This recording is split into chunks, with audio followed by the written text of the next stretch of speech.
Yeah, I mean, there's so many factors at play here, Susan. These events, I mean, as you just mentioned, they're happening all over the country and, of course, right here at home.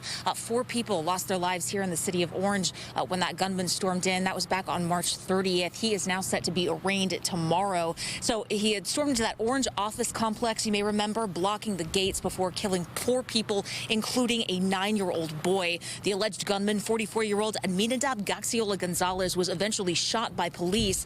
Now, he's apparently had trouble communicating with his attorney since then because of his injuries from that gunshot wound. He is now expected to be arraigned here in Orange tomorrow. That arraignment has been rescheduled several times now. And of course, as you just mentioned, Susan, we continue to hear about events like this across the country. Just this morning, those 3 people shot and killed in yet another mass shooting near that mixed-use complex in Austin, Texas. That shooter, as you mentioned, still on the loose. Police, they're worried that he might take a hostage. Now, with so much violence making headlines lately, we talked to forensic psychologist Dr. Carol Lieberman about what is going on. She says there are so many factors at play here.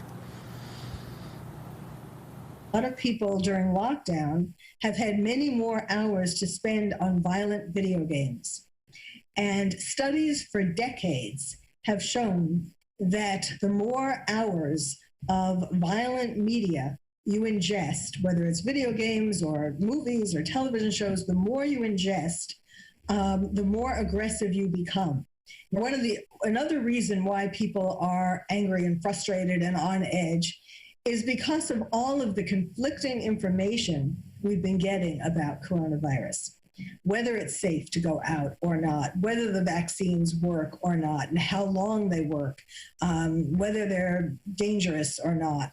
And people, it's very difficult, very frustrating, very frightening to not know the answers to these things and yet to get all kinds of contradictory advice. So she also said with lockdowns being lifted, people coming out of quarantine, there's so many things changing. And after the year that so many people have had, she does expect to see these shootings continue to be on the rise as we move forward in the future. We're going to have much more of her interview coming up later. She does think that the solution lies in how we treat mental health in our society. But we'll talk to her a lot more coming up at 10 o'clock. Reporting live in Orange, Chelsea Edwards, Fox 11 News.